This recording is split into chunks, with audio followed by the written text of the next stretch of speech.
Bueno, compañeros, aquí estamos con la segunda parte, entrevistando al compañero Juan Contreras de la Coordinadora Simón Bolívar. En la primera parte, como ustedes ya han visto, es conocer el contexto histórico en que nace la Coordinadora, saber, aprender, digamos, sobre la historia de Venezuela, sobre la lucha de clases en Venezuela, sobre el pueblo venezolano y sus procesos. Pero como bien decía el compañero en la parte final de la primera parte, eh, la importancia de Hugo Chávez, la importancia de la revolución bolivariana, que, que en estos días, en estas semanas, ¿cierto? Hay una frase que resuena con mucha insistencia del comandante Chávez por todo lo que está pasando hoy, que es váyanse al carajo, yanqui de mierda, que aquí hay un pueblo digno. ¿Bien? Eh, y eso en el contexto de la invasión y secuestro del compañero Nicolás Maduro y de la compañera Silvia Flores, ¿cierto? Que, que la verdad es un hecho inédito. ¿Ya? Eh, Buscando otros sucesos similares, ¿cierto? Está el caso del compañero Chris Lubumba, ¿cierto? Que es secuestrado, pero asesinado, descuartizado. El caso del compañero Maurice Bishop, ¿cierto? Hay otros también que fueron presidentes, ¿cierto? Que o fueron sacados del poder vía acción encubierta o el golpe militar, o que cayeron combatiendo en el caso de Allende en Chile. Pero en el caso de Venezuela es de mayor gravedad también porque los otros se dieron también en un contexto de Guerra Fría, ¿cierto? Donde el mundo estaba dividido entre el campo socialista y el imperio norteamericano y la otra fuerza imperialista. Eh, También cabe señalar que en la invasión y en la acción armada de los yanquis, ¿cierto? Eh, Mueren 100 personas y entre ellos 32 combatientes cubanos. ¿Qué, qué está pasando en Venezuela que, que esta acción militar fue posible? ¿Por qué fue posible? Digamos. Yo me acuerdo cuando fueron unos atentados en los 90 en Cuba, en La Habana, que explotaron unas embarcaciones, me acuerdo, ¿cierto? Que fue digitado por el gobierno español de González. ¿Sí?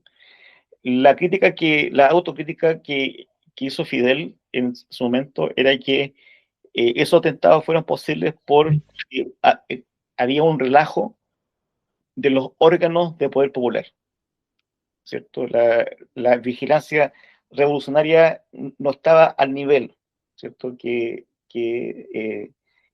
tendría que estar. Y cuando ocurre el secuestro de, eh, de los compañeros, me acordé de eso. ¿Qué está pasando en Venezuela?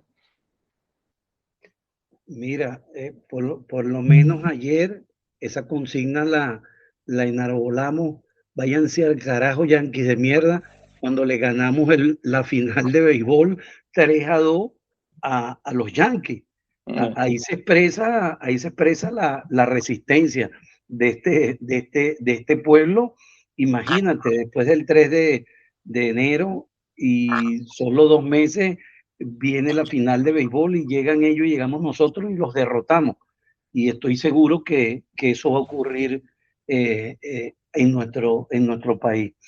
Mira, ¿qué está pasando en Venezuela? Bueno, en Venezuela hay un proceso revolucionario que se inicia en el marco de esa corriente histórica a que yo te hacía alusión hace unos instantes, ¿no? Que arranca por allá por 1520 con Guaycaipuro y que a lo largo de todo este tiempo sobre eso se suscribe, a mi juicio, la revolución bolivariana. Y por supuesto que eso atenta contra el modelo imperial. Y no en vano, en el 2015, Barack Obama saca un decreto y dice que Venezuela es una amenaza inusual. Y yo creo que mucha gente se rió, mucha gente se burló y mucha gente hasta nos reímos, ¿no? Pero es que somos una amenaza inusual, ¿no? Los modelos, estos modelos que se han echado a andar, el de Venezuela que tiene 27 años, el cubano que tiene más de 60 años, 67, 68 años, el proceso cubano, si prenden en nuestra región y son ejemplos para los demás países, cosa que pasó aquí en una década y media, también te lo mencionaba, con todo lo que irradió la revolución bolivariana, por supuesto que somos una amenaza frente a ese modelo cultural y el patrón que ellos tienen. En 27 años, nosotros, desde el mismo instante que ganó el presidente Hugo Chávez, ha sido atacado el proceso. Chávez gana el 6 de diciembre del año 98 con un 56%, una alta mayoría, una alta votación en ese momento. Desde ese mismo momento se comprueba que había un complot de parte del comandante del ejército, en ese momento Rojas Pérez, que era yerno del presidente saliente Rafael Caldera, social cristiano, que ha estado muy emparentado con con esos socialcristianos en Chile, ¿no? Y no querían reconocer el triunfo del presidente Hugo Chávez. Y sin embargo, sectores patriotas se imponen dentro de la Fuerza Armada y se reconoce al comandante Hugo Chávez. Ese es un primer intento. En el 2002, todos conocemos el 11 de abril del 2002, el golpe de Estado que se le da, que se llamó vacío de poder. Imagínate, la estructura de ese momento de lo que era la Corte Suprema de Justicia dice que hubo un vacío de poder cuando se produce un golpe de Estado. Y tras el golpe de Estado vino una huelga general y tras la huelga general un paro petrolero. Todo para tratar de derrocar a la revolución bolivariana. Entonces la gente en aquel momento decía, bueno, es que no me gusta Hugo Chávez, porque Hugo Chávez tiene una verruguita por aquí y es militar, y los militares que se levantaron en ese momento decían que ellos no se le podían parar firme a un teniente coronel porque ellos eran generales, pero todo formaba parte de una patraña organizada desde el exterior por parte del imperio norteamericano, en ese momento el Estado español, la banda presidencial que utilizó Carmona el Breve, vino desde España y van marcando las pautas. 2014, 2017 se producen verdaderos intentos insurreccionales, que aquí se le puso el nombre de Guarimba, que después lo hacen en el 2018 en Nicaragua, para tratar de derrocar al presidente Daniel Ortega. En el 2018 tratan de hacer un magnicidio contra el presidente Nicolás Maduro con unos drones, tratan de volar al presidente Nicolás Maduro. En el 2019 se produce la operación Gedeón, entraron por nuestras costas desde Colombia mercenarios norteamericanos, paramilitares colombianos y algunos venezolanos vinculados a la Fuerza Armada, que ya, o sea, ya no estaban, digamos, en ejercicio ellos, estaban retirados y tratan de entrar por nuestras costas. Y luego se produce el 3 de enero. Es decir, hemos estado durante 27 años sometidos a un constante asedio del imperio norteamericano, ¿no? Y de la ultraderecha venezolana. ¿Qué quiero decir con esto? Es decir, lo que hoy ha marcado el 3 de enero es una situación de ataque que ha permanecido durante los 27 años. Ahora, cómo se le llama eso? Bueno, en estos tiempos eso se le llama guerra no convencional. Ha sido una guerra no convencional combinada, ¿no? Con la guerra híbrida, con la guerra multiforme, enarbolando una doctrina del siglo XIX, que es la doctrina Monroe, particularmente la operación militar que hacen en Venezuela. Ellos desde el 2014 venían hablando de la doctrina de guerra multiforme y mosaico, que es una doctrina que tiene que ver con tres elementos fundamentales: la tecnología, la información y la coordinación. ¿Dónde pusieron en práctica esto? En el primer ataque que hicieron en, en Irán, cuando asesinan a la cúpula, a parte de la dirigencia de Irán, practican esa nueva doctrina militar que ellos vienen preparando. La tecnología tiene que ver con el tema de los robots, con los adelantos tecnológicos, con el enjambre que hacen a través de los drones, que son bombardeos permanentes, con todo eso. La información tiene que ver con toda esa operación, el bloqueo en el Mar Caribe contra las costas de Venezuela, el bloqueo aéreo que hicieron contra Venezuela. Digamos, ahí tiene que ver la guerra cognitiva, es decir, y las mentiras que dicen que están sucediendo cuando no. ¿Por qué? Porque la guerra cambió, ya no es la modalidad de la Segunda Guerra Mundial. Los aviones pasaban y el bombardeo, el ametrallamiento de sitios se le llamaba ablandamiento, y luego entraba la infantería. Esa guerra ya no va.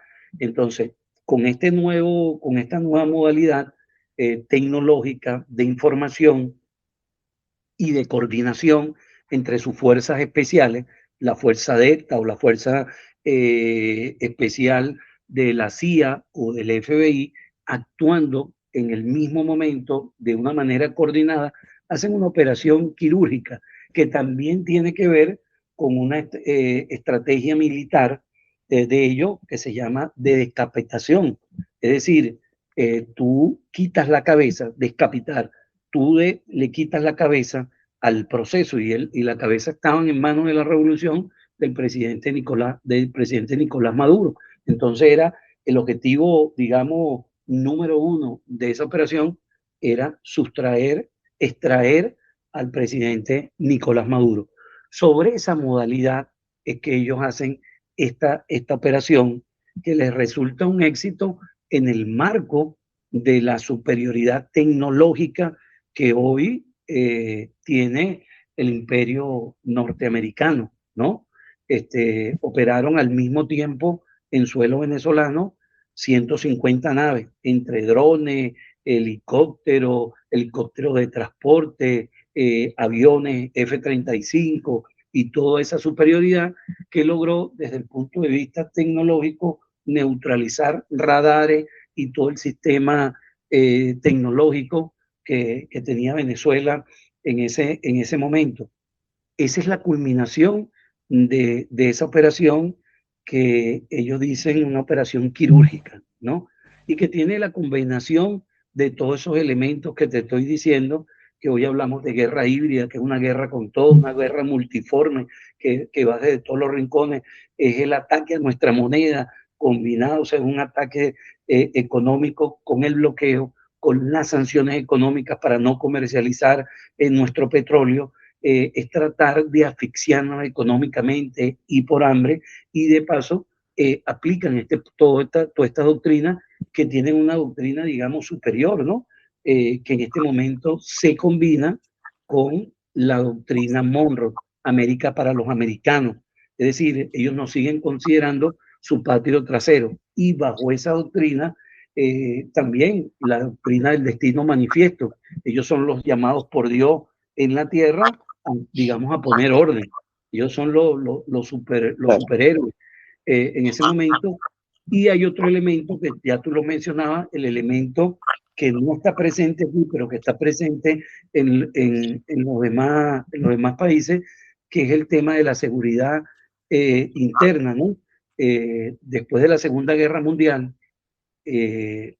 los Estados Unidos habla de la seguridad nacional. La seguridad nacional es el trabajo que se hace con nuestros ejércitos para decir que el enemigo interno es el pueblo, el enemigo interno es la izquierda, es el comunismo, y que ellos después de la Segunda Guerra Mundial están tratando de ponerle freno y parado al comunismo, que no llegue acá. Entonces, nuestros ejércitos están impregnados de esa política, y esa política se lleva a cabo en una operación de enjambre cuando se toma, utilizan Puerto Rico, utilizan República Dominicana, utilizan las islas del Caribe para trasladarse acá, utilizan a Panamá para la forma de entrenamiento, le ponen en práctica toda esa doctrina porque todos esos ejércitos están tocados. Entonces imagínate, la gente termina creyendo realmente a través de toda esa contrapropaganda que en Venezuela hay una dictadura, ¿no? Qué extraña dictadura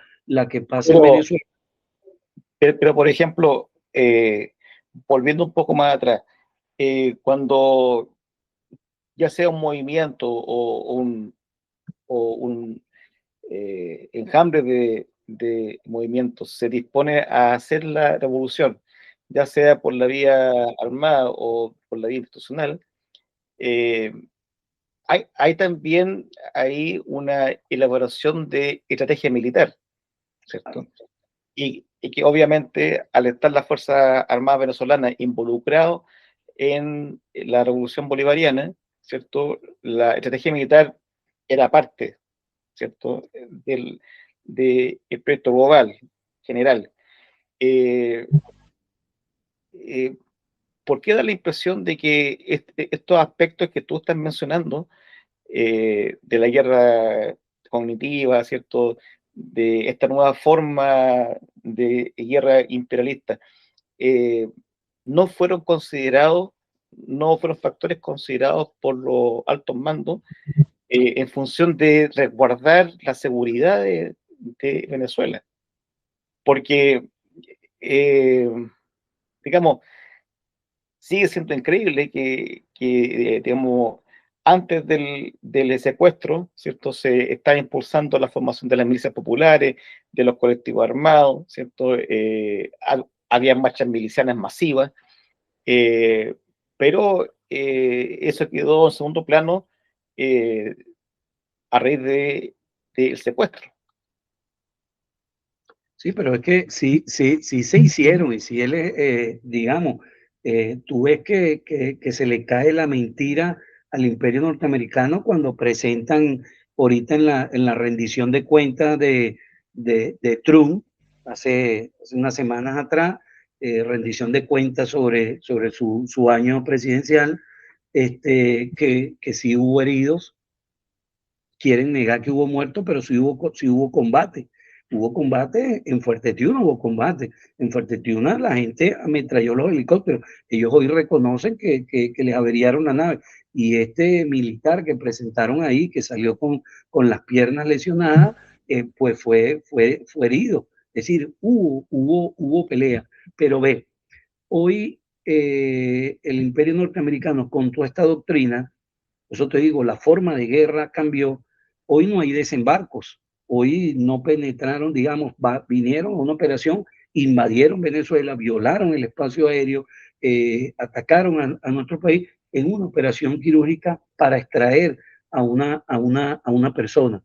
Pero hubo esa reacción.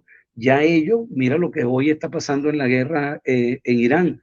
Han bombardeado, tratan de destruir, no se meten, porque yo creo que en el combate dentro tienen todas de perder, ellos lo saben, ¿no? El repudio, el odio que sienten. En Irán no, en Irak nos inventaron las armas, el cuento en los 90 de las armas de destrucción masiva, entraron, pero después tuvieron que salir y no lograron sus objetivos de controlar el petróleo exactamente como lo que ellos querían, precisamente porque no pudieron quedarse adentro. Aquí hacen una operación quirúrgica que les sale con toda la precisión, Bueno, porque ya estaba estudiado, ya habían hecho todo. De hecho, al presidente lo agarran tratando de ingresar al búnker, ¿no? Que es la información que tenemos. Y cuando caen esa cantidad y mueren 100 venezolanos y 32 compañeros internacionalistas cubanos, hubo combate en ese sentido. Este, a veces yo creo que la gente especula cosas, ¿no? Sin tener digamos, un panorama claro de lo que realmente sucedió en ese momento. Lo cierto es que nuestro ejército y nuestro pueblo reaccionó. Todo el entrenamiento que habíamos recibido en ese momento en los cuarteles y en los barrios, como lo dijo Maduro, que llamó a alistarse, nosotros recibimos eso. En el caso de muchos de nosotros, tuvimos 4 meses y medio haciendo el curso para oficiales de milicia y logramos conseguir el grado de oficiales de milicia, preparándonos para esa situación. Y el pueblo en ese momento salió y hizo control territorial digamos, en prevención de que pudiesen invadir el país. Lo otro, bueno, y yo creo que aún falta mucha agua por correr, creo que todavía no está, digamos, no ha habido la explicación necesaria para armar la situación realmente de lo que pudo haber neutralizado todo.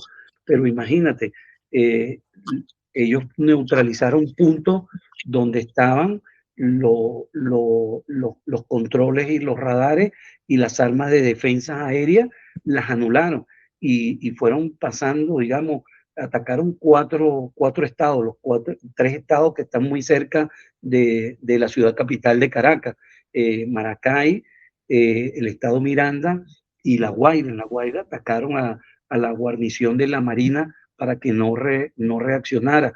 Atacaron en el puerto los almacenes donde estaba la medicina. Es decir, hicieron toda una operación que pudiésemos decir también de distracción. Mientras estaban bombardeando estos sitios, fueron directamente, o sea, porque uno pudiese pensar en las primeras de cambio que había un ataque de invasión que podían, es decir, desembarcar tropas, pero eso fue parte de una maniobra para hacer la maniobra más importante, que era ir al sitio donde estaba el presidente Nicolás Maduro. La comandancia de la milicia, que está en el barrio donde yo vivo, la comandancia general de toda la milicia, que está en el barrio 23 de enero, muy cerquita de donde queda el cuartel 4 de febrero, que es el cuartel de la montaña. El cuartel fue bombardeado también. Ahí lanzaron dos bombas, mueren dos milicianos y se producen 4 heridos. Es decir, que también la operación fue una operación de distracción mientras anulaban nuestro sistema de defensa aéreo y bloqueaban los controladores, fueron a la operación principal, que era la operación quirúrgica que ellos se habían planteado. Entonces, bueno, tuvieron éxito en esa operación militar. Por eso yo digo, nosotros hemos podido sufrir una derrota militar táctica y estamos en este momento sentados, digamos, en una mesa, porque todo conflicto produce un proceso de negociación. El año pasado, mientras estaba la guerra entre Ucrania y Rusia, intercambiaron presos sin parar la guerra. Los rusos entregaron una cantidad de ucranianos, los ucranianos entregaron una cantidad de rusos que estaban presos.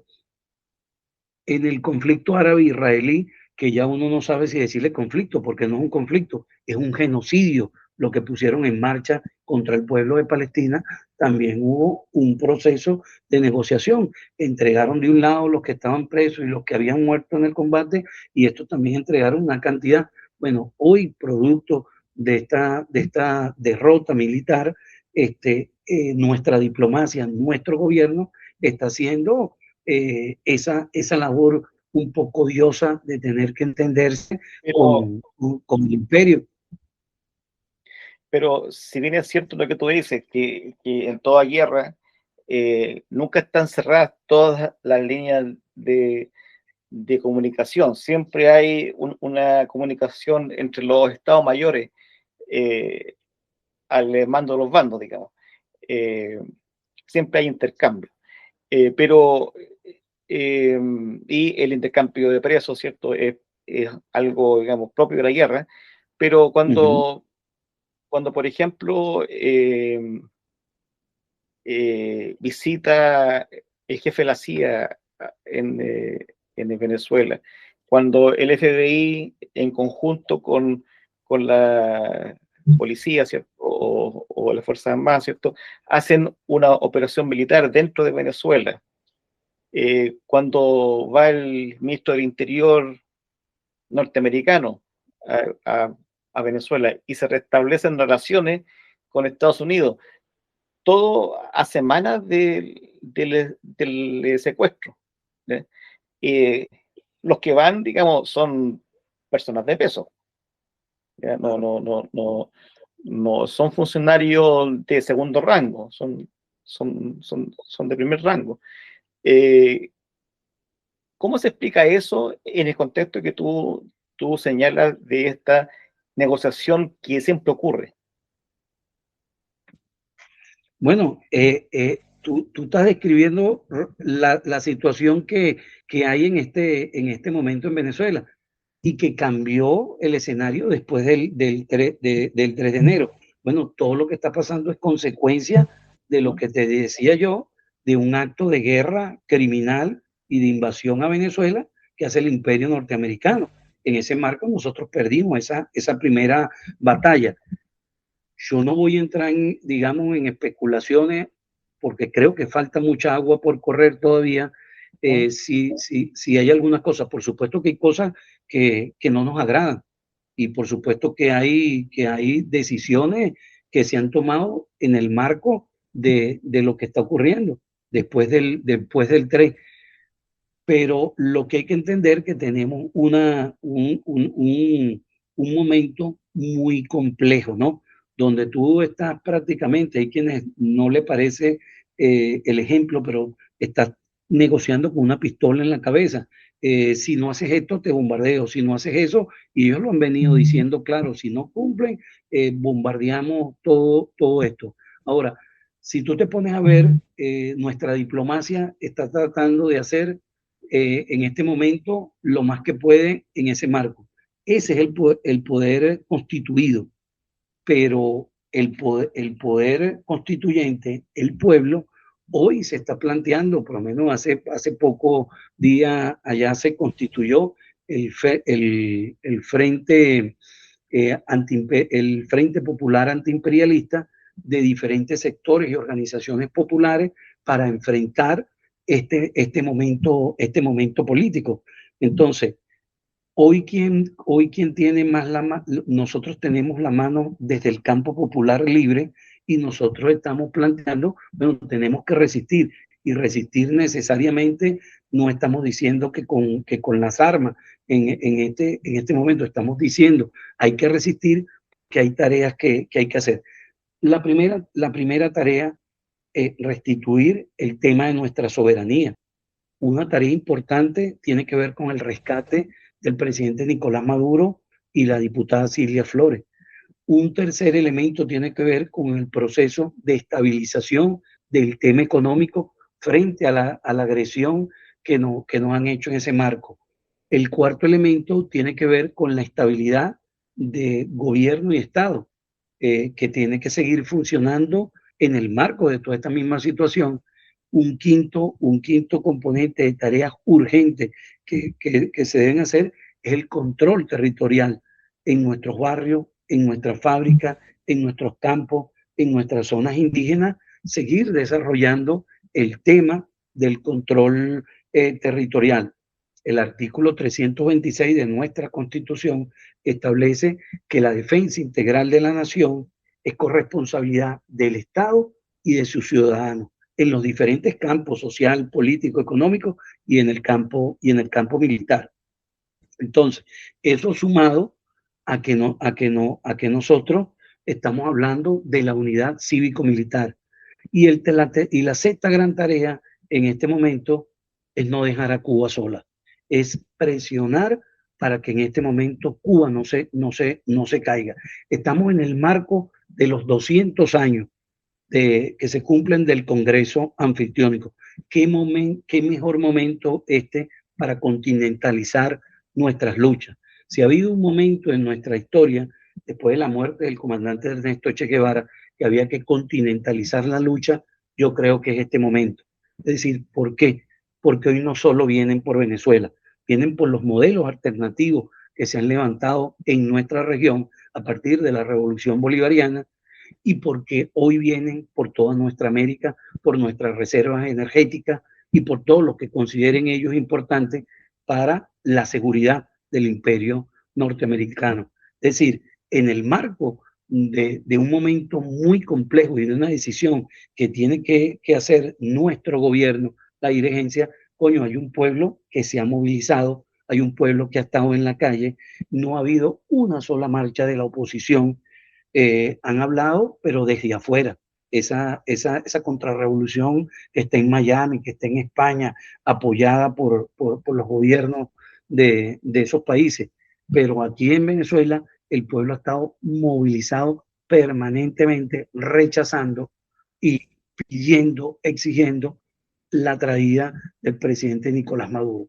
Es decir, yo creo que hay un factor importante como pueblo resistiendo a un momento complejo y peligroso que no ha vivido ningún país hasta ahora en este marco. O sea, ser atacado, agredido frente a un bloqueo que nos han implantado con una agresión militar que nos neutraliza en ese momento, pero que no nos ha paralizado, porque este pueblo sigue batallando por mantener nuestra hegemonía en el campo de la revolución bolivariana. Ahora, ahora bueno, con todo esto, ¿cierto? Si hay algo, entre comillas, positivo que se rescata de todo esto, es que el, el llamado progresismo se saca la máscara ya en forma definitiva. En el caso de Chile, ¿cierto? Bajo el gobierno de Lagos, Ricardo Lagos, fue el primer gobierno que reconoció a las fuerzas golpistas de Carmona y la Fede Cámara cuando, cuando derrocan a Chávez por un par de horas. ¿Ya? Y en el caso de la concertación, ¿cierto? O la nueva mayoría, Bachelet siempre fue enemiga de la revolución bolivariana, el grupo de Puebla, parece que se llamaba, armaron un grupo, El grupo de Puebla liderizado por Perú. claro, claro, y ahí estaba Heraldo Muñoz, ex canciller de Chile, que llevaba el pandero en toda la fundamentación política internacional de ese grupo asqueroso. La verdad es que Boric tampoco lo ha hecho nada de mal. ¿Ya? Boric, desde que asumió, atacó a Cuba, a Nicaragua, a Venezuela, hasta que le dio hipo.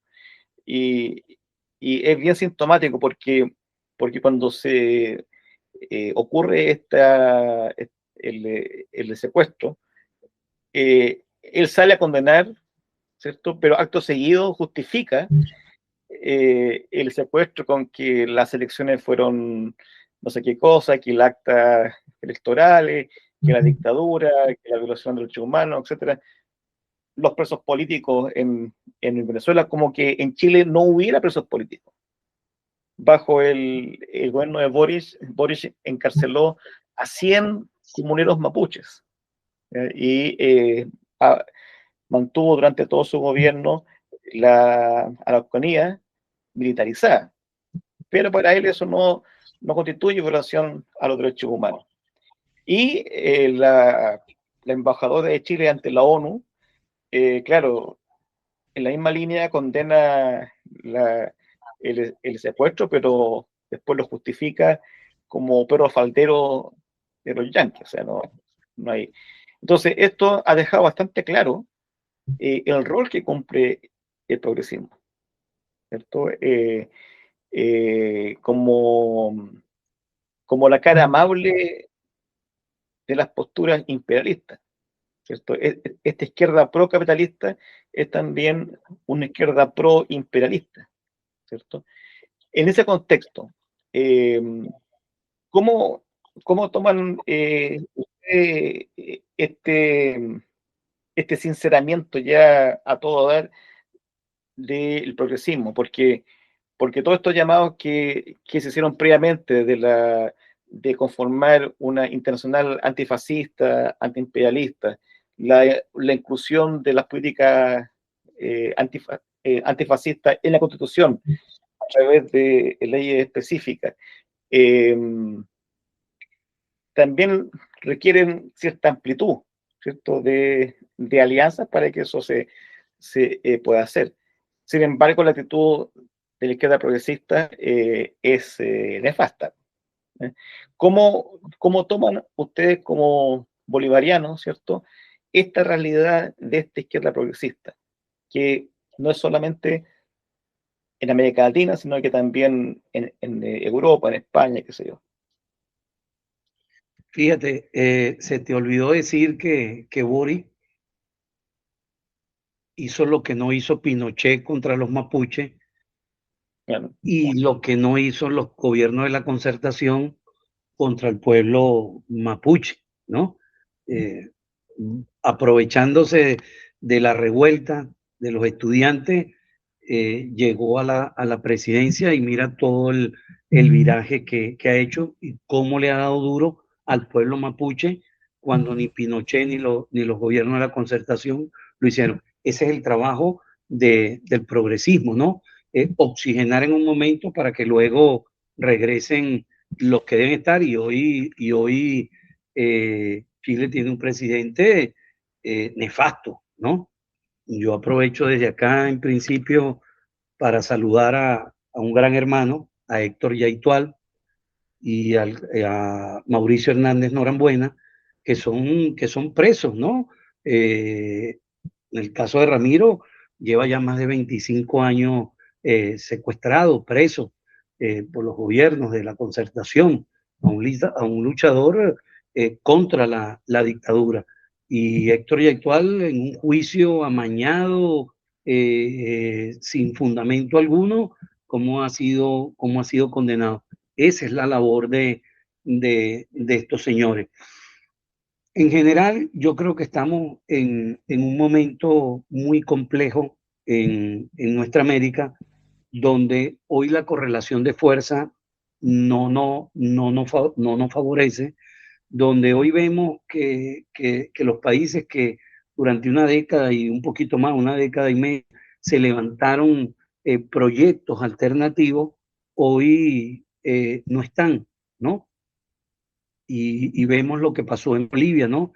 La disputa entre Luis Arce y el compañero Evo Morales, pues produjo una derrota bien importante al proceso boliviano. Y lo que pasó en Perú, ¿no? El cambio que dio, cómo agarraron a Pedro Castillo y lo encerraron.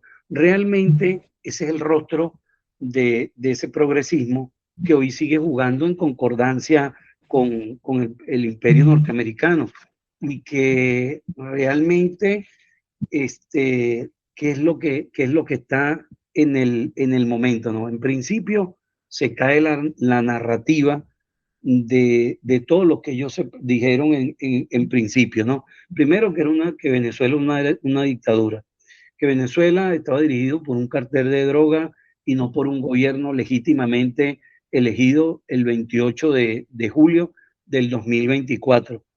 Hasta ahora yo no he visto ninguna declaración que hayan dicho que después del 3 de enero descomisaron droga en Venezuela, acabaron con las vías para llegar la droga allá. No he visto que hayan hablado de las actas que ellos tanto cuestionaron y fustigaron como una mentira, así como nos mintieron y le mintieron al mundo que en Irak habían armas de destrucción masiva. Aquí se presenta lo mismo. Ninguno de esos argumentos, ninguna de esas narrativas la pusieron en marcha. Pero sí hablaron desde el principio, después del 3 de enero, de un plan para Venezuela. Un plan que el primer elemento era la estabilidad y evitar el caos, que ahí yo creo que coincidimos tanto ellos como nosotros en ese sentido, para ganar tiempo, ¿no? Primero, estabilizar el Estado y estabilizar el gobierno para que la contrarrevolución no pase en nuestras ciudades, ¿no? Y eso tiene que ver con frenar ese avance de ellos. El segundo elemento que ellos se plantearon es la comercialización con las empresas estadounidenses de petróleo y con Occidente, ¿no? Que lo están llevando a cabo. Entonces, queda evidentemente demostrado que venían por nuestro petróleo y eso que ellos llaman y hacen énfasis cuando hablan que había que acabar con el régimen, cuando ellos decían que no venían por eso, bueno, son los dos elementos fundamentales, el petróleo de Venezuela y acabar con la revolución bolivariana como el mal ejemplo para la América Latina, porque Ahora, ya lo es. en todo este contexto, ¿en qué situación se encuentra el pueblo venezolano? ¿En qué situación se encuentra la clase trabajadora venezolana? Eh, ¿Qué está pasando con las centrales sindicales, con el movimiento obrero? ¿Hay respuesta general más allá de la dirigencia? ¿Hay alguna propuesta alternativa para salir de esta crisis? Mira, en este momento han habido reuniones con la presidenta encargada de los diferentes sectores, digamos, sindicales del país, más por el tema de salarial que por otra cosa.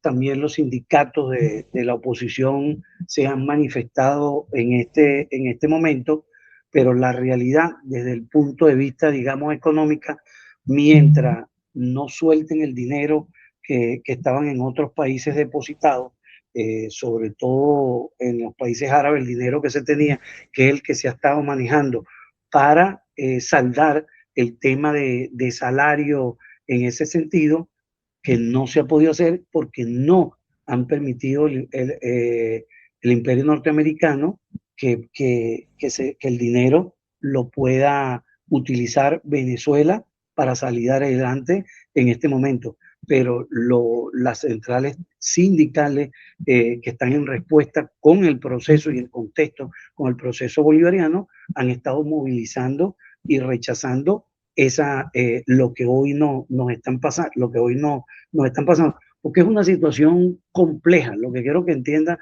que no es tan fácil decir este marco. Estamos en una situación compleja donde el enemigo nos amenaza cada rato con bombardearnos y nosotros estamos movilizándonos en ese sentido y se están movilizando los campesinos, nuestros obreros, nuestros estudiantes en rechazo a esa política. Pero tú debes recordar que en el marco de la guerra económica se confiscó todo el dinero que Venezuela tenía afuera, no los expropiaron. Y en ese marco, el 18 de febrero de este año 2026, el gobierno de Trump ha, ha, ha vuelto a revivir el decreto de Obama. Ha declarado nuevamente este 18 de febrero de este año 2026 que Venezuela sigue siendo una amenaza inusual para la seguridad del imperio norteamericano. Esa es la situación de gravedad que tiene Venezuela en ese momento y que hay un pueblo que está rechazando contundentemente esa situación. Ahora, tenemos que ver, hay un diálogo, te decía en un momento, hay una presión, nuestro gobierno revolucionario está presionado en este momento, hay eso por un lado, y por otro lado está un pueblo que ha estado marchando, que ha estado presionando, y los sindicatos han estado también presionando lo que hoy nos está ocurriendo. Lo que pasa es que la situación va más allá de lo que uno pudiese decir, porque hay situaciones que aunque complejas, hay posibilidad de movilizarse, pero hay situaciones que en el marco de la complejidad mantienen como las manos atadas en este momento, tanto al gobierno como todo el mundo está como a la expectativa, porque es que hoy Venezuela también hay que decirlo, Venezuela está sola. Venezuela no hay un gobierno, o sea, más allá del gobierno cubano, más allá del gobierno de Daniel Ortega, más allá del gobierno de la presidenta mexicana, que apoyen lo que hoy está sucediendo. Los pueblos se han movilizado y ha habido un rechazo contundente de los pueblos en movilización, pero los gobiernos, Venezuela se ha quedado prácticamente sola en ese Pero sentido. en un momento, bajo Nicolás Maduro, ¿cierto?, se establecieron relaciones con Turquía. Erdogan fue a Venezuela, se profundizó la relación con Irán, con China, con Rusia, con Bielorrusia también. ¿Esos países han entregado algún apoyo a Venezuela? Eh, ¿Qué ha pasado ahí? Más allá de las denuncias que uno ha visto en ese sentido. Rusia y China forman parte del Consejo de Seguridad de las Naciones Unidas y han condenado el hecho. Pero bueno, han condenado el hecho y no pasa nada. Pasa lo que pasa cada año en las Naciones Unidas cuando vamos a la votación contra el bloqueo contra Cuba. Solo el Estado sionista de Israel y el Imperio norteamericano dicen que no, y los demás países que votan a favor que se acabe el bloqueo y no pasa absolutamente nada. Es decir, la dinámica de hoy también entiendo yo, una cosa es lo que los intereses de cada país en ese juego. Rusia, China, como potencias, digamos, emergentes, que se ven frenadas frente a lo que hoy están pasando. Porque más allá de las palabras de condenar los hechos, como lo han hecho algunos dignatarios, no ha habido ninguna reacción, digamos, importante de nuestros socios comerciales, porque nuestros socios comerciales en cuanto a petróleo y materia energética, los rusos, los chinos, los iraníes, Irán hoy está en una situación delicada, ¿no? Sin embargo, en ese marco han dado han dado unas palabras que no va a pasar lo que pasó en Venezuela y que ellos entienden lo que está pasando y están resistiendo dignamente, ¿no? Pero más allá de las palabras, de lo que haya dicho los diplomáticos, tanto chino, el canciller y el canciller ruso, pues no ha habido en la práctica otros hechos que la condena diplomática. Hasta ahí. Ya. Ahora, mucho antes que estallara esta crisis en Venezuela, ¿cierto? Se produjo una cierta división en la fuerza bolivariana, ¿cierto? Específicamente en el polo patriótico. Hubo varios movimientos que se apartaron, el Partido Comunista Venezolano, los Tupamaros, el PPT, entre otros, ¿cierto? Y formaron una alianza que se llamaba la Alianza Popular Revolucionaria. La PR. Claro. Eh, en este contexto nuevo, ¿cómo están las relaciones ahí? ¿Hay algún proceso de recomposición de las relaciones políticas entre el APR y el Polo Patriótico? ¿Hay un sentido de unidad antiimperialista? ¿Qué, qué pasa ahí? En el sentido de la APR, sí. Yo he visto los comunicados y, digamos, las notas de prensa y los mensajes que envían por las redes sociales y están cuestionando lo que en Venezuela está ocurriendo, lo que hizo el imperio norteamericano y están denunciando la política de agresión que hay. Yo creo que eso es importante, ¿no? Y es importante en el marco de lo que está ocurriendo, porque yo creo que ahorita se trata de entender quién es el enemigo principal ahorita. Y el enemigo principal es el imperio. No es nuestro gobierno revolucionario. nosotros podemos decir, creo que no se, digamos, no en un momento determinado, no entendieron las críticas y hubo ese rompimiento entre unos sectores del Partido Comunista, del PPT y otros factores de Tupamaro, aunque haya habido una recomposición donde siguen funcionando esos partidos con otra gente. Pero hoy llamarse antiimperialista en Venezuela, y creo que hay algunos sectores de la APR, dentro de eso he visto las declaraciones y los mensajes que ha sacado, por ejemplo, ese sector del PPT, que entró en contradicción con el gobierno, cuestionando lo que está ocurriendo acá. Y precisamente una de las políticas hoy a construir desde abajo, desde el territorio, desde el campo popular y revolucionario, tiene que ver con la constitución de un frente popular antiimperialista amplio, donde entren todos los factores que hoy nos enfrentamos al imperio norteamericano. Yo creo que tiene que haber un proceso de madurez. En algún momento no pudo haber alguna coincidencia de punto de vista política para avanzar, digamos, en ese sentido, ellos con las alianzas que tenían con el gobierno, pero hoy estamos frente a un escenario donde todos tenemos un enemigo común, que es el imperio norteamericano. Entonces, yo creo que tiene que haber madurez, y veo que en algunos sectores de esto, que se han manifestado en total desacuerdo con lo que está pasando, pues creo que en ese momento han entendido. Yo creo que ahorita hay que crear ese frente antiimperialista donde entremos todos los que no creemos en lo que está haciendo el imperio con la patria de Bolívar. Ahora, en el caso de Cuba, ¿cierto? La Revolución Cubana tiene un hecho que la define o que ayudó a definirla desde ese entonces hasta ahora, y que es la segunda declaración de La Habana, ¿cierto?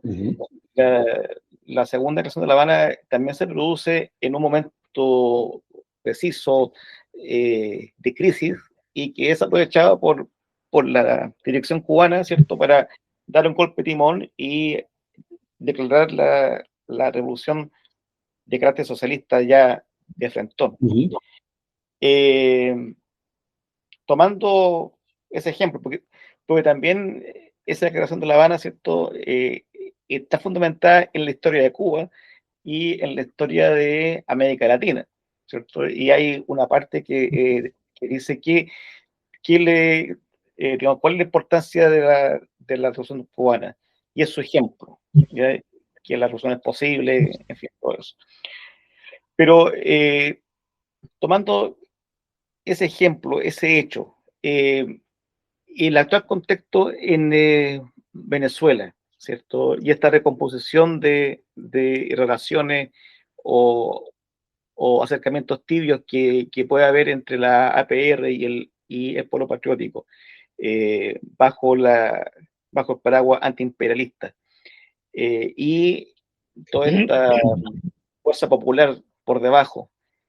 ¿Tú crees que hay condiciones para que en un momento la, la revolución venezolana haga su propia segunda declaración y dé un golpe de timón y enfile, ¿cierto?, se encamine hacia la construcción efectiva de una sociedad socialista, y que eso signifique también la composición, la conformación de una dirección revolucionaria? Yo creo que sí, aunque no tengo la bolita de manca, la lupa, decir qué va a pasar, pero el hecho de la resistencia. Pero ve, hablando de la historia, tú hablas ahorita del tema de Cuba.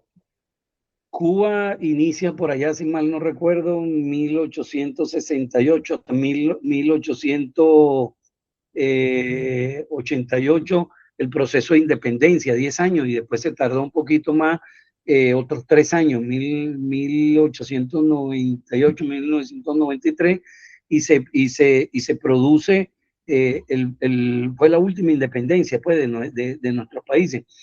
¿Y qué ocurre? hay un proceso entre ese terminal hasta 1959, cuando se produce la Revolución Cubana. Y hay un hecho significativo, el asalto a Vallecochino no se concretó, ¿no? En este caso, nosotros tuvimos ese revés y es lo que hoy está ocurriendo.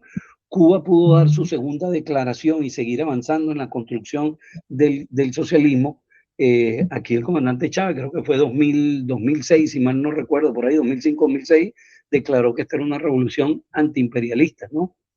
Y de ese entonces ha corrido mucha agua.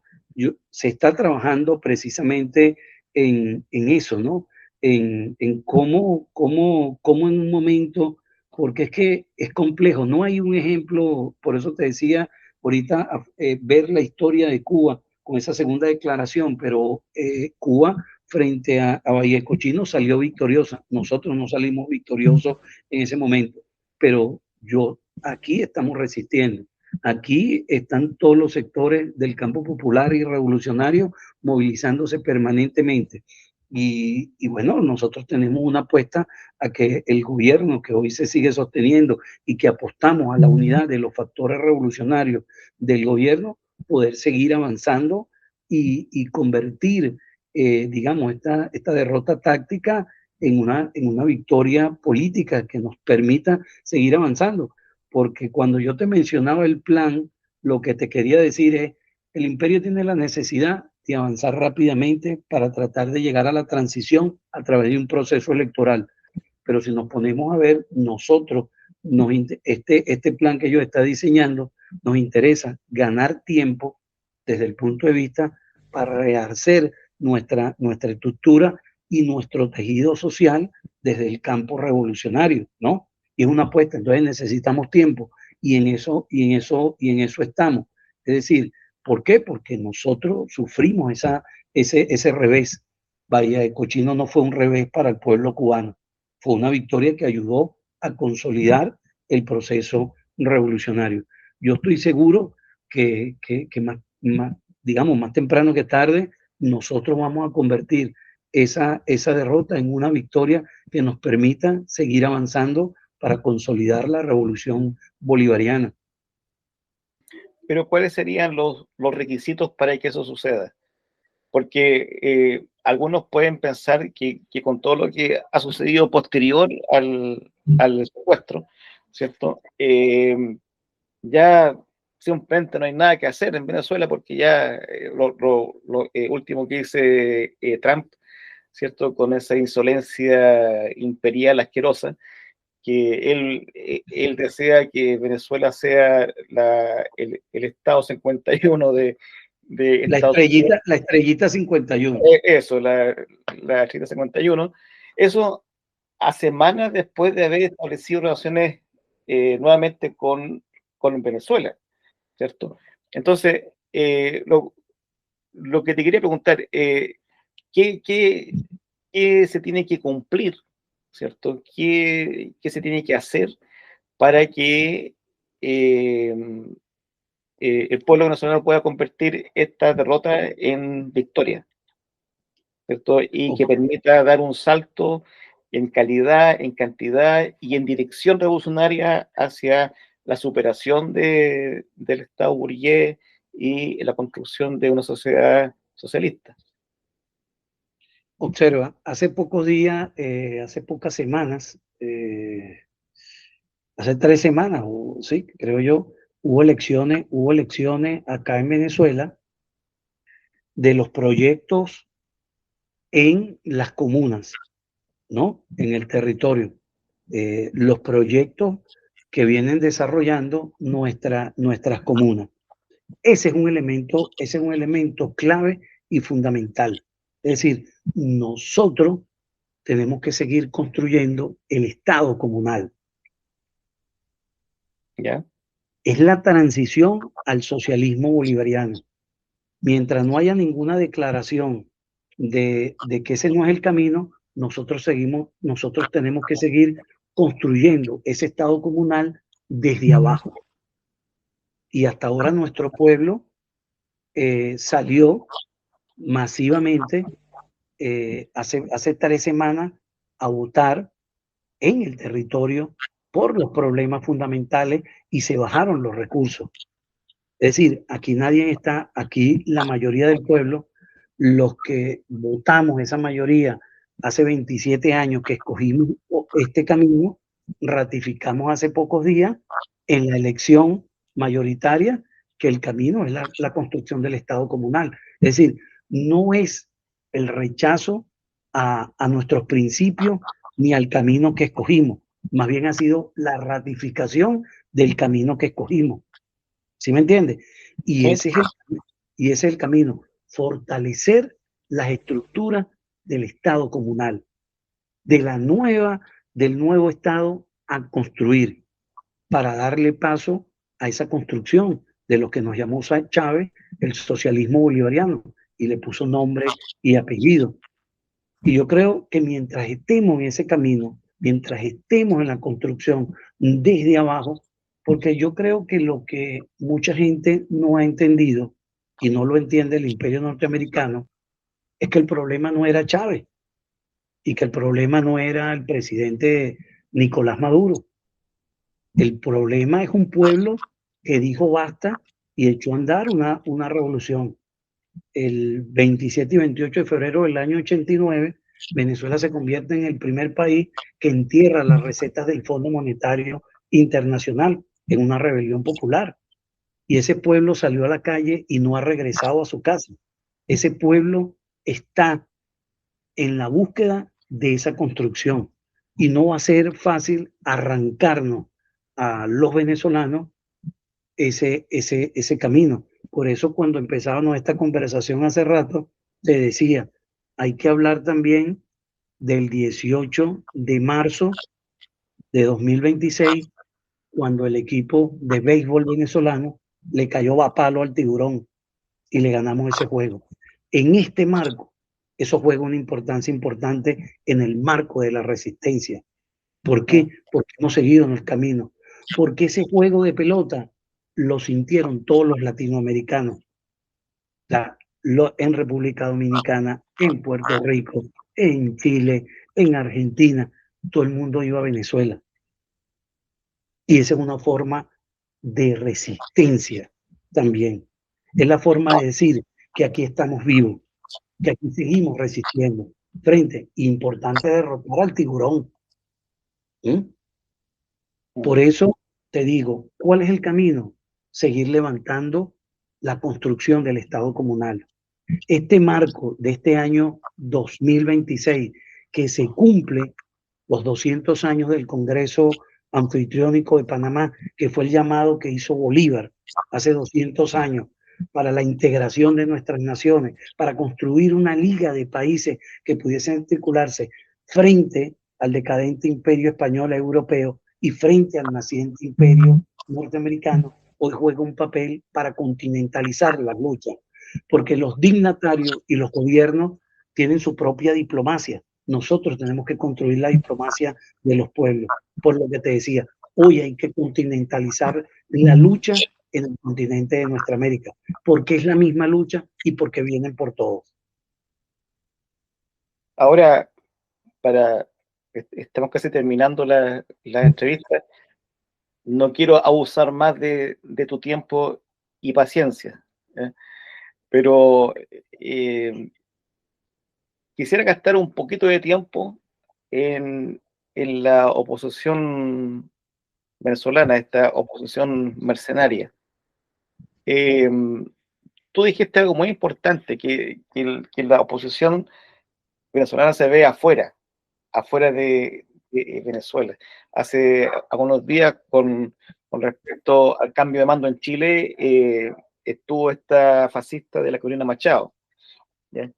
Pero internamente en Venezuela esa mesa Unidad Democrática no se escucha. Guaidó anda como un alma en pena, no existe, Capriles tampoco. ¿Qué está pasando ahí? Porque también en esa mesa de Unidad Democrática, eh, habían también partidos que en algún momento se definieron como de izquierda, marxistas, después derivaron hacia posiciones socialdemócratas y después no tuvieron ningún problema en sentarse y comer del mismo plato que los fascistas. Eh, ¿Qué está pasando con esa oposición? Bueno, esa oposición aquí a lo interno no existe, como mayoría no existe. Y por eso te decía hace poco, o sea, cuando se meten después del 3 de enero en Venezuela, tú no viste que nadie habló de actas ni de nada. Y Trump se ha reunido 2 veces con esta señora, pero Trump dijo que la posibilidad no era para que ella fuera presidente. O sea, Trump es más inteligente que ellos. Ella no, si la hubiesen impuesto, hoy las calles de Venezuela estarían bañadas de sangre, porque este pueblo hubiese salido a rechazar la imposición que nos pongan con esa señora. Es decir, ellos funcionan afuera y una extrema derecha que ha obtenido muchos reales de los reales que se le expropiaron al Estado venezolano, ¿no? Que se lo han repartido en ese invento que hizo el imperio norteamericano del autonombrado Juan Guaidó como presidente, y ahí nos expropiaron Cisco y nos quitaron el oro y hicieron unos desastres, y ellos se repartieron todo el dinero, pero no hicieron nada. O sea, cómo este pueblo no se cae a mentira. Este pueblo sabe que ellos estaban pendientes del dinero. Ellos estaban pendientes del dinero. Imagínate, sin ser gobierno nos expropiaron todo ese dinero, esa ultraderecha, ¿no? En ayuda con el imperio norteamericano. Imagínatelo por un momento como gobierno hubiesen acabado con el país. Es decir, ni Trump, que le dijo a ella que no era, que la gente no la quería ni nada, no la impuso. Y por el contrario, él entiende que hoy este proceso que se está llevando a cabo, los únicos que tienen capacidad de evitar un derramamiento, digamos, de sangre, una confrontación que nos lleven a una guerra civil, es el chavismo. Y yo creo que eso está claro. Y lo dijo Trump cuando se montó el avión, que no nos pase como nos pasó en Irak, que salieron con las tablas en la cabeza.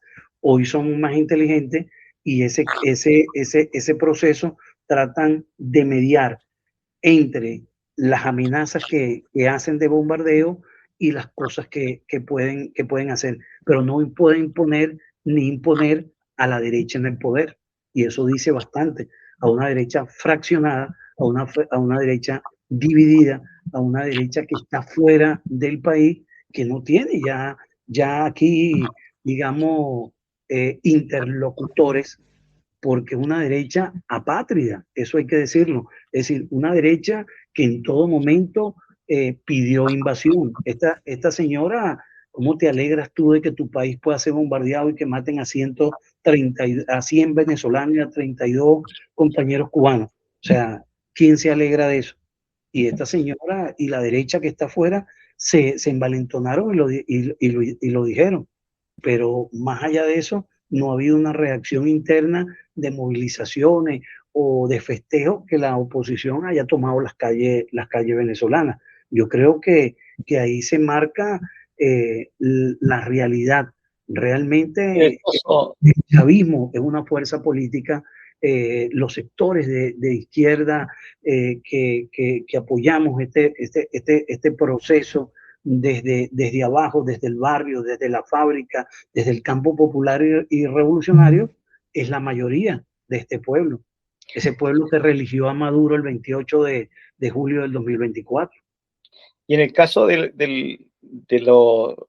empresariado, ¿cierto? De las grandes empresas, ¿cuál ha sido su comportamiento antes del secuestro y ahora especialmente? Porque antes del secuestro, ¿cierto?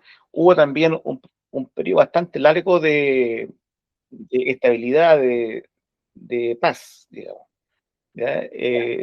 En que la cosa se tendió a estabilizar. eh, ¿qué está pasando con la clase empresarial, con la oligarquía? Mira, hubo un momento, y bien lo estás diciendo, en esos últimos años, que logramos frenar el bloqueo, digamos, digamos, siendo inteligente, buscando el concurso de los empresarios, y hubo empresarios que se reunían, el gremio de los empresarios asistió a varias reuniones con el presidente Maduro, a escuchar lo que el presidente Maduro estaba haciendo, y se hicieron leyes que permitieran en ese momento ellos invertir en Venezuela.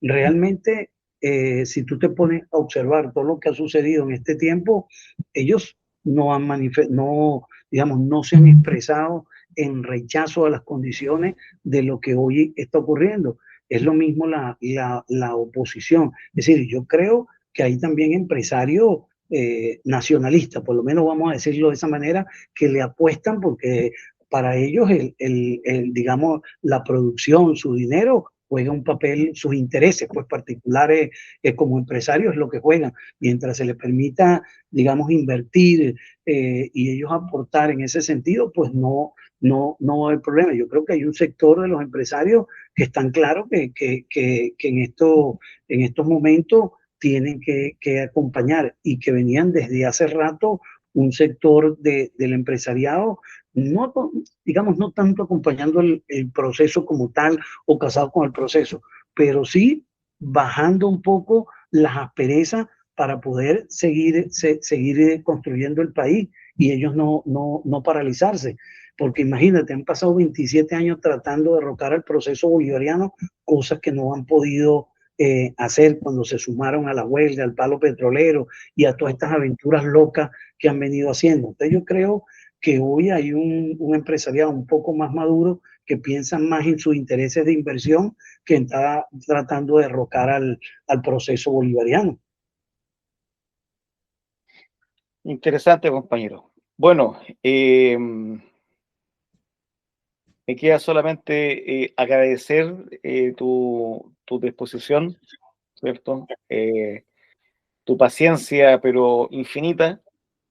Has, has salido, pero excelentemente bien de este largo interrogatorio. Te iba a decir en el segmento anterior que tienes entrenamiento. Pregunta y pregunta y pregunta. No, pero es que, mira, el objetivo de la entrevista, de esta y las otras, es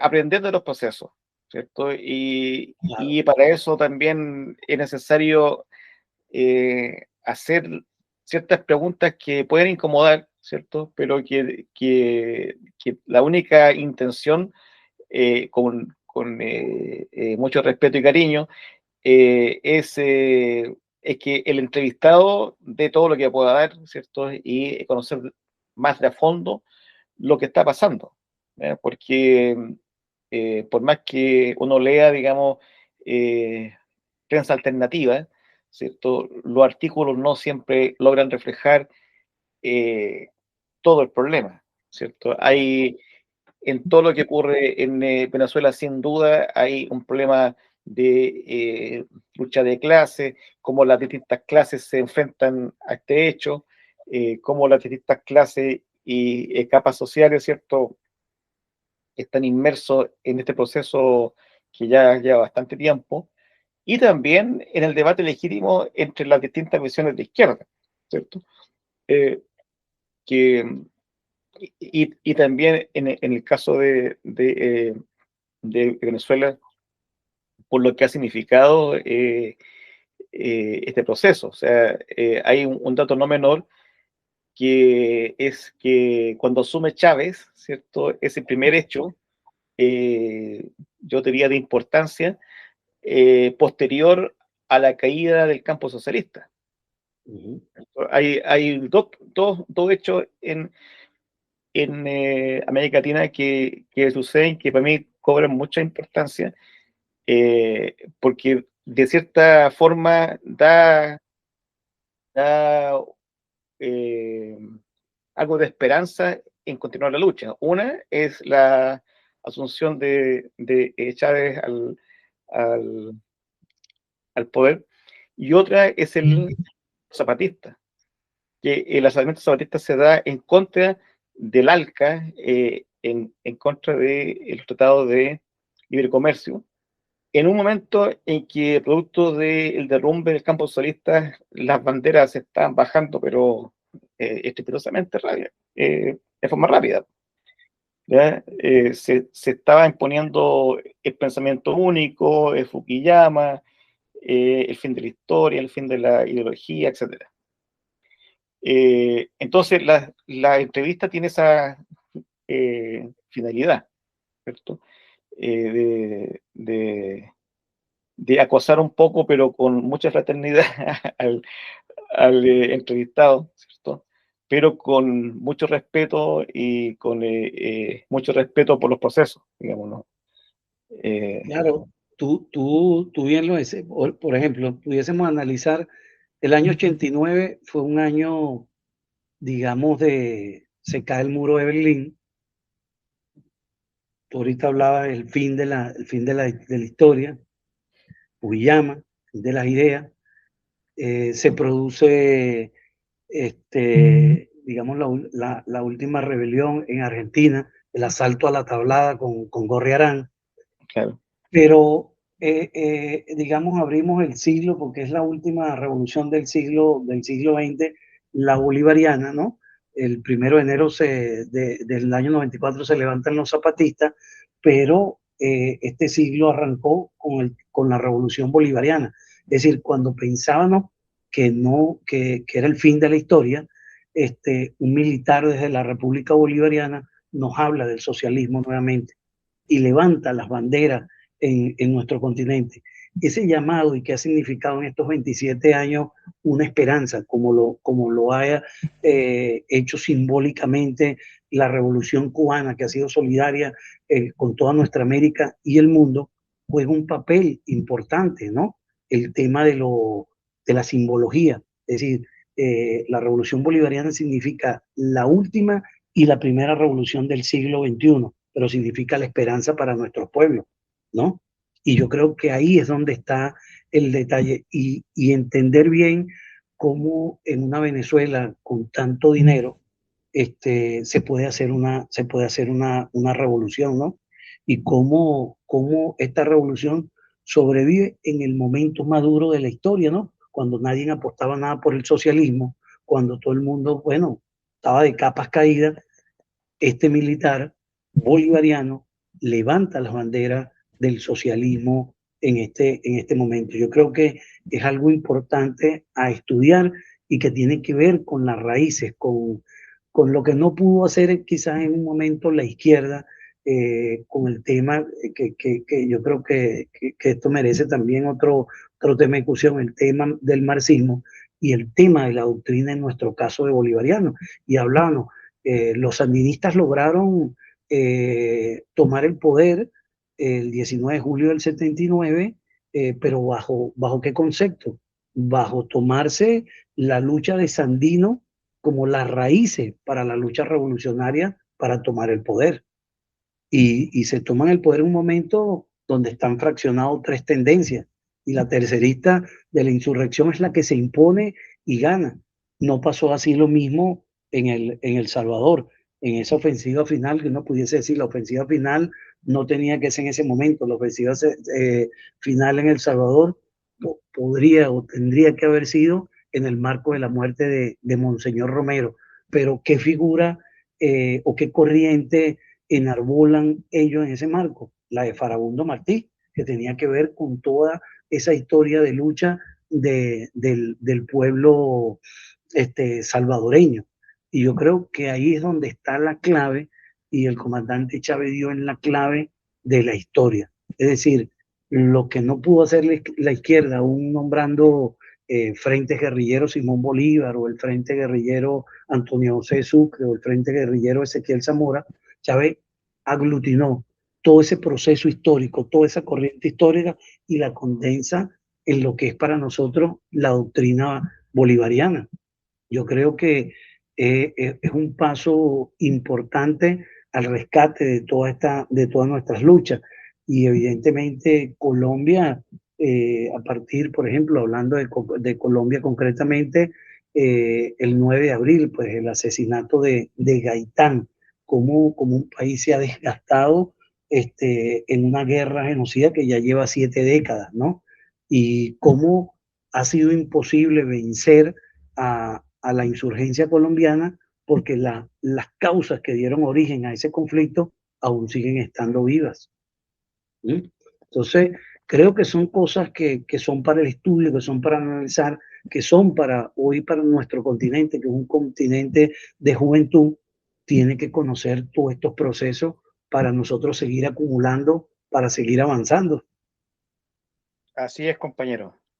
Bueno, nuevamente te doy las gracias, enorme, te dejo invitado para que ocupes esta página que se llama América Rebelde para todo lo que requiera la coordinadora Simón Bolívar, publicación, qué sé yo, de artículos, declaraciones, proclamas, llamamientos, lo que ustedes necesiten. La página está para eso, para apoyar a todos los movimientos en lucha de América Latina, de todo el mundo, especialmente y únicamente a los movimientos anticapitalistas, antiimperialistas y revolucionarios. No tenemos nada que ver con el progresismo, nos da náusea, dolor estomacal, son muchos los síntomas que nos aquejan cuando estamos cerca de esos sectores. Así que muchas gracias. Esperamos volver a conversar. Quedan muchos temas en el tintero. Y nuevamente, muchas gracias. Está bien. Te voy a mandar ahora, bueno, primero agradecerte esta oportunidad de este intercambio, de este debate fraterno entre compañeros, que ojalá sirva, ¿no? Para los factores revolucionarios que seguimos empeñados en construir los sueños. Te voy a enviar una entrevista que yo le hice al mayor general, al comandante de la milicia, un poco antes de lo que sucediera, para que la analices y si te parece importante la puedas colgar ahí. Y bueno, esperar que, no sé, cuando tú brindes esta entrevista, nos las haga llegar nosotros también para difundirla y para que sirva Sí, de análisis a otros compañeros y la gente pueda observar, hacer las críticas. Creo que todo esto es importante en la medida de que nos ayude a seguir creciendo y a ver la posibilidad. No, hoy no estamos en los tiempos que uno pueda ir a Chile o tú venías a Venezuela porque el tema económico es muy fuerte y esto sirve para un poco llevarse una idea de lo que hoy pueda estar sucediendo en otras latitudes y cómo aprendemos de las diferentes experiencias que hoy se levantan a lo largo y ancho de nuestra América, que sigue resistiendo. así es. Así es, compañero. Mándame todo lo que quiera. Yo gustosamente lo subo a la página y apenas tenga listo la entrevista, esta entrevista editada y subida, se la mando, pero de inmediato. Así que Perfecto. muchas gracias. Bueno, un fuerte Saludos, abrazo. compañero. A continuar la lucha. Chao, chao. Chao.